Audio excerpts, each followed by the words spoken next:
नमस्ते। हेर्न सक्नुहुन्छ यहाँ आज मिति 2082 8 महिना 10 गते चाहिँ गण्डकी प्रदेशको 5औं तहको प्राविधिक अप्राविधिक दुवैतर्फको चाहिँ भ्याकेन्सी खुलेको छ। सुब्बाको यो स्थानीय तर्फको हेर्न सक्नुहुन्छ यहाँ अप्राविधिकको 5औं तहको। ल कति सिट खुलेको छ, यसको सिलेबस के हो, कसरी फर्म भर्न सक्नुहुन्छ अनि कति योग्यता चाहिन्छ, त्यो सबै कुरा यसमा कति तपाईको शुल्क लाग्छ, सबै कुरा हामी यो भिडियोमा हेर्नेछौँ। अब यो त बढुवा सम्बन्धी भयो, यो पनि बढुवाकै हो। हामी खुला तथा समावेशीतर्फ हेरौँ। यहाँ छ खुला, हेर्नु खुलामा यहाँ स्थानीय तहको 5औं सेवा गण्डकी प्रदेशको यो आजै खुलेको। अब यसको फर्म भर्नको लागि यहाँबाट फर्म भर्न सक्नुहुन्छ। फर्म अनलाइन कसरी भर्ने त्यो पनि तरिका म एउटा अर्को भिडियोमा ल्याइदिन्छु। यो प्राविधिक पदहरूको हेर्न सक्नुहुन्छ, प्राविधिक पद यसरी चाहिँ खुलेको। यसको एक्जाम भनेको 2082 को माघ 5 गते हुन्छ। अनि दोस्रो चरणको प्रथम पत्रको लिखित नतिजा, प्रथम पत्रको नतिजा आएपछि दोस्रो पत्रको चाहिँ डेट चाहिँ दिइन्छ, सार्वजनिक गरिन्छ। अब यहाँ हेर्नु यो अप्राविधिक तर्फको, यसमा चाहिँ यहाँ सिटहरू यसरी खुलेको छ। खुलामा चाहिँ 20 वटा रहेको छ, प्रशासनतर्फ लेखामा 4 वटा रहेको छ, त्यसपछि महिला आदिवासी जनजाति रहेको छ। यसको एक्जाम भनेको तपाईको यहाँ 2082 अनि माघ 22 गते 11 बजे प्रथम पत्रको। अनि द्वितीय पत्रको एक्जाम भनेको सेकेन्ड पेपरको तपाईको फर्स्ट पेपरको नतिजा आएपछि चाहिँ प्रकाशन गरिनेछ। अनि त्यसपछि अब यसको परीक्षाको किसिम हेर्न चाहनुहुन्छ भने अब लिखित नै हुन्छ। अनि पाठ्यक्रम भनेको त्यही यसको वेबसाइटमा छ, त्यो वेबसाइटमा पनि म तपाईलाई पाठ्यक्रम हेराइदिन्छु। अनि यसपछि अब यहाँ फर्म भर्नको लागि यहाँ अब परीक्षा केन्द्र पोखरा नै रहन्छ। अनि यहाँ दरखास्तको फर्म भर्नको लागि चाहिँ यो वेबसाइटबाट भर्न सक्नुहुन्छ। यसको तरिका म बताइदिन्छु।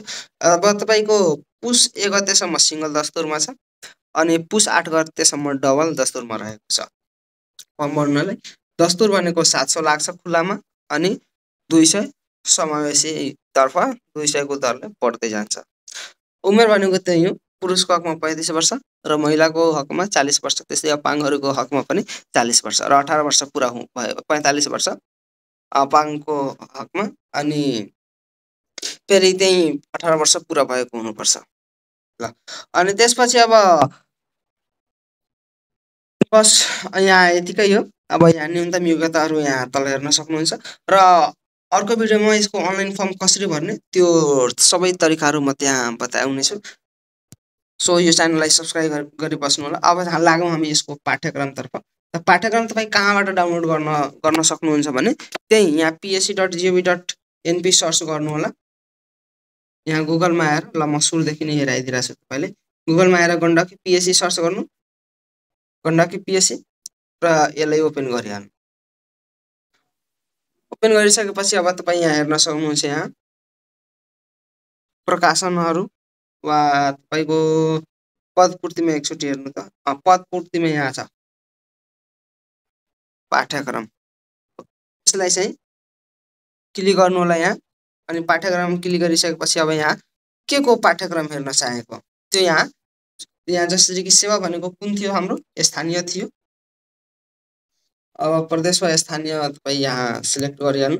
त्यसपछि तह कुन थियो भने त हाम्रो 5औं थियो अनि यहाँ चाहिँ खोज्नुहोस्मा गइहाल्नु। अब यसपछि अब यहाँ हेर्नुहुन्छ भने यहाँ तह 5औं प्रदेश स्थानीय यहाँ दिएको छ। अब यसलाई अनि हामी प्रशासन लेखा राजस्व नै हेर्नुपर्ने छ यहाँ। सो अब यहाँ प्रथम पत्रको यहाँ छ, यो सेकेन्ड पेपरको, यो थर्ड पेपरको। अनि हेर्न सक्नुहुन्छ यो खुलाकै हो, हामीले खुलाकै हेर्नु छ। अब यहाँ क्लिक गर्नुहुन्छ भने यहाँ एउटा पीडीएफ चाहिँ तपाईले हेराइदिन्छु। यो नोट चाहिँ तपाईले पढ्नुपर्ने हुन्छ, यो चाहिँ तयारी गर्नुपर्ने हुन्छ। यसमा हेर्नुहुन्छ फर्स्ट पेपर यहाँ छ अनि सेकेन्ड पेपर यहाँ छ, थर्ड पेपर यहाँ छ। यो चाहिँ सिलेबस तपाईले तयारी गर्नुपर्ने हुन्छ।